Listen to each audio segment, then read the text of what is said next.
Okay, we have the coach here. He's going to have a couple opening remarks. You bet. It's great to be here for Media Days, and appreciate all your, coverage of our teams and, ours in particular. Some great stories out there to be shared, but just a special day. I love promoting our guys, promoting our program. So thanks for all your coverage. We'll start with George in the front row.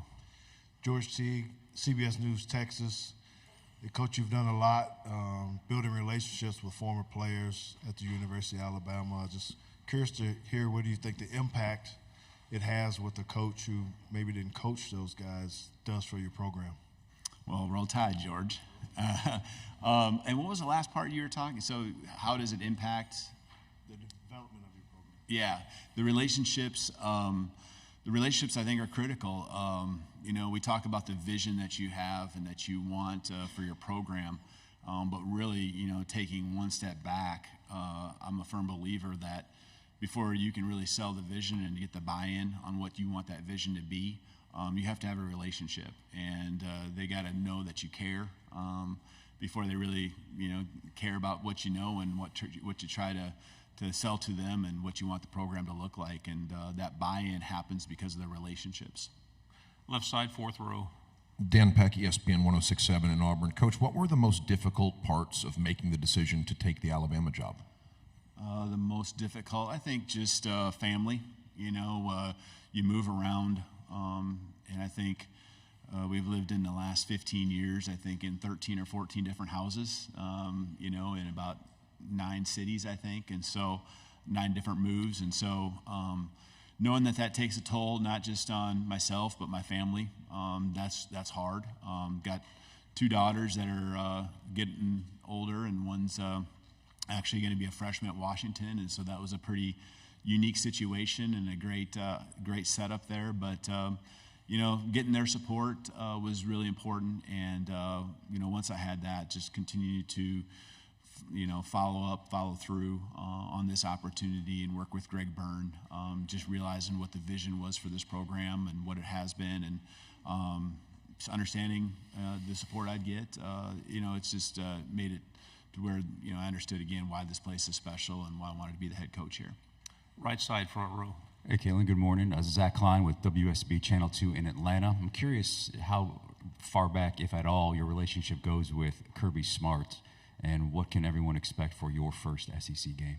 Yeah, really, other than just the meetings here recently, it hasn't been a lot of or any interaction I've had with Coach Smart from afar. You follow the best of the best, and he's been at Alabama. He's got a great coaching history there as the head coach at Georgia. Watching the games they've been a part of. You're always trying to take from those teams that are there at the end of the year, and so nothing but respect, and I have an appreciation, I think, for the game itself and people who are trying to make the game better, and I certainly would appreciate what he's doing for our conference as one of the leaders and representing our conference when it comes to improving our game as well. Front row, left side. Good morning, Coach. Good morning. AP Stedham, AP Kelly, as we see it, syndicated radio.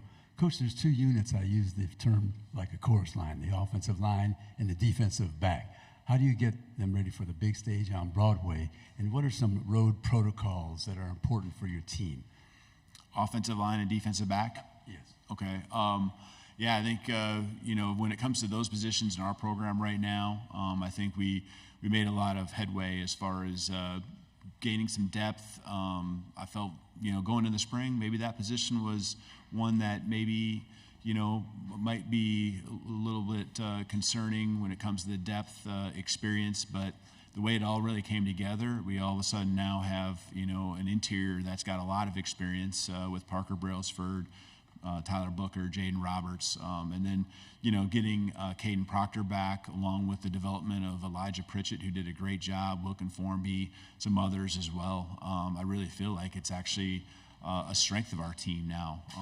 I felt that even at the end of spring, and now continue to see these guys work this summer, feel even more so. Defensive back, I think we put a lineup out there that is got some experience, but I think us as a coaching staff, it's going to be really important to just every single day press upon these guys, because we have a lot of youth that is very talented, and just pressing on them how important every day is, and their development's going to be critical for us, not just from a depth standpoint, but we could have some young guys out there playing sooner than later when it comes to playing defensive back and corner in particular. The pro.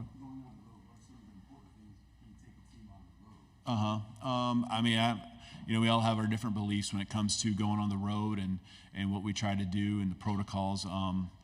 I guess I like to get there as late as possible, especially if it's an afternoon or evening game. I know we play the 11 o'clock kickoff there at Wisconsin, and so you got to account for some travel and things like that. But try to get as much done at home before getting on a plane. And to me, by that time, it's just kind of tips and reminders and things like that. Continued walkthroughs. Just want the guys to be confident, relaxed, doing everything you can to make sure their headspace is good going into the Saturday. Right side, third row.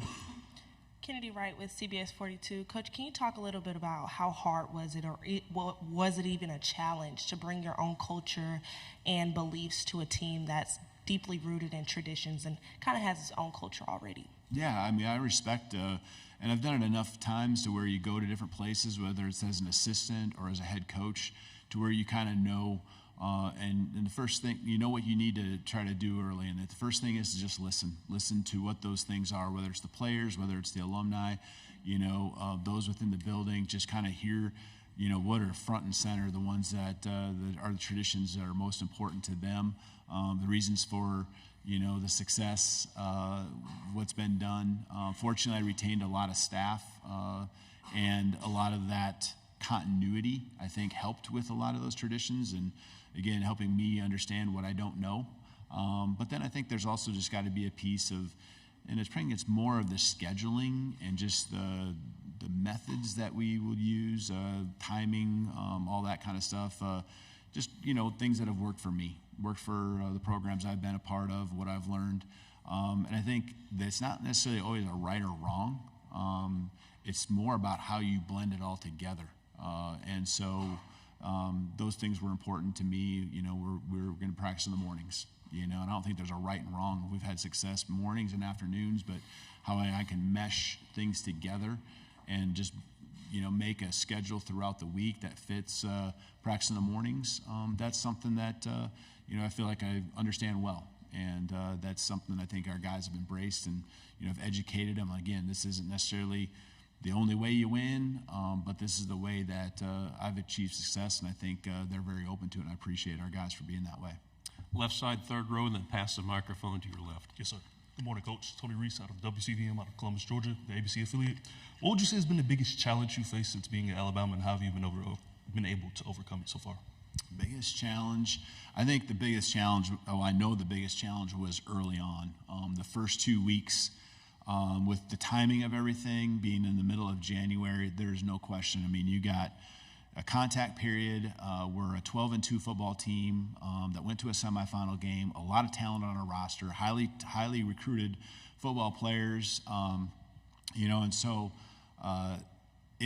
with the portal being open for 30 days when a head coach change happens, that was intense. It really was, and you're trying to manage retention of a roster with building a staff, and the building of the staff helps with retention of the roster, but just things coming your way, a lot of bullets in the air, that I know I couldn't be more proud of our staff and our team for just working through. A lot of noise that was out there, and there was a couple guys that moved on, but for the majority of our team to stick around and stay, it was probably the toughest time, but it's one that I think has been very rewarding when it comes to us understanding who we are and appreciation for what we've been through so far here in the first 6 months.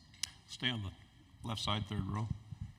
Tyler Shaw with KBTX in College Station. How much have you and Nick Saban kind of talked since taking over the role, and kind of going off that challenges? What kind of unique challenges do you have in this role after taking over from Saban? Well, I think Coach Saban's been nothing but gracious. with time, anytime I've reached out to him, he has a office over there at Stadium. We got a chance to go over there a couple times to see him, and he's a busy man too, and he's got his things he's doing. But I think I have just first of all, want him to always know that he's welcome. But I also appreciate that he has put forth the ultimate respect in trying to let us kind of establish who we are. I said it earlier, this morning, that anyone who's poured into this program, I want them to always feel a part of it, because they've got us to this place, and there's no one more than Coach Saban that's put this program on the map to the level it is right now. And so, I just appreciate any wisdom he shares, whether it be program related or just football in general. He's a promoter of the game. I know he's going to knock it out of the park with his opportunity there as an analyst as well. It's a great asset to have close to home. He's been great for our staff as well. A couple of our staff members have gone over there and met with him, whether it's football related or even not football related. So nothing but appreciation for everything he's been to us so far at this point. Right side, fourth row, then pass the microphone to your right. Hey, Coach. Michael Bronner for WNSP in Mobile. You talked a lot about Jalen Milroe in there. A lot of people have been hopeful that you'll be able to help him take that next step as a passer. Of course, the season Michael Penix had for you last year. What do you think it is about your offense that allows a quarterback to be the best version of themselves? Yeah, sure. I think that there's I think, first of all, the talent of your quarterback is most important, right?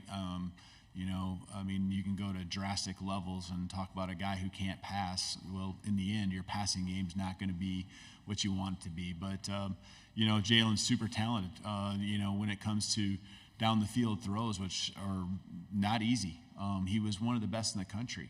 He and Michael both were two of the top, I think 3 or 4 in the country when it came to accuracy, efficiency, yards per attempt in some of those areas, depending on how you look at it. I think just continue to grow his game, build confidence. It's new language, verbiage that he's got to learn, directing the whole show, and knowing the things that he can do within our system without making it too complicated. That's what Michael had. And he had a few years at it, right? Because we were together at 2019, 2020. He ran the same system under Nick Sheridan at Indiana, 21. And I know there was partial seasons, but then 22 and 23 there at Washington. So he had multiple years. And so, Jalen's just pouring himself into this, learning it as fast as he can. You're never going to question the work ethic of this guy. And, from a passing standpoint, he's got the skill set, he's got the tools. And now it's just tying the footwork to the reads and the progression, knowing when to take off and run, knowing how to move the chains, believing that, hey, in each other, that if you can go through your progression, we can call those shots down the field. If it's not there and you check it down, the next time we can call it again and be confident in calling them more often than less. Right side, fourth row. Hey, Coach. Ben Bobick, Local 3 News in Chattanooga. Amari Jefferson, a kid from the Chattanooga area, stayed over from Saban's recruitment. How do you foresee using him, his playmaking ability in your offense, and has he transitioned to the college football, at least, Amari just came in this summer and extremely, talented, highly touted, just versatile. You see it with the other sports and things that he can do. I think right now we're just learning the offense, learning the system. We get to work with them skill set wise during this time of the year. I get a chance to see that, and you can see that he's going to become a really good player in our program.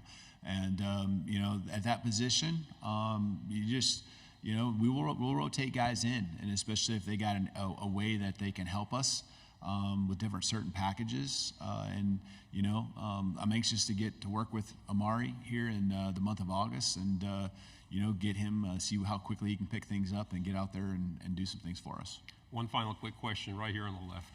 Good morning, Coach. Michael Gittins, War Report, Auburn, Alabama. Can you talk about the difference in the types of defenses you had success against in the PAC and what you'll be facing week in and week out in the SEC? And, will any of those differences have an impact on your decisions to either call plays or delegate that responsibility? Yeah, from a calling play standpoint, Nick Sheridan will call the plays, and I just think Nick's a brilliant mind. We have some great staff that I know with a guy like Jamarcus Shepard. They've worked together now for multiple years, and certainly I'm, very much involved in not just the offense but the defense too. And the system is what we've built over many years, and I know Nick's extremely sharp in knowing how to go on the tangents we need to with the personnel we have to make the offense the best it can be. But that's, I think when it comes to applying it to the defenses we'll see this year, I think there's always going to be a variety. I think every conference presents a variety. The talent level here and there might be different. The strengths might be different. The styles you see, there might be more trends in one conference than another, but I think at some point throughout the season, you see almost everything. Coaches go from different sides of the countries to the others, and they institute their packages, their schemes. And so, I think having done this now over 20 years, I think I don't want to say seen everything, but I think you've seen a lot. And you know how to manipulate, defenses. You know how to, attack in the areas maybe that were weak, and how people are going to look at you, I think, is as much as important as anything, and them trying to stop what you do best. And so having those little tangents that I referred to and sharp coaches like we have, that's important, because as the season goes on, we'll continue to evolve our offense and had to adjust and counter the things that are coming at us. Coach, thank you very much. Wish we had more Thank time. you. Roll Tide.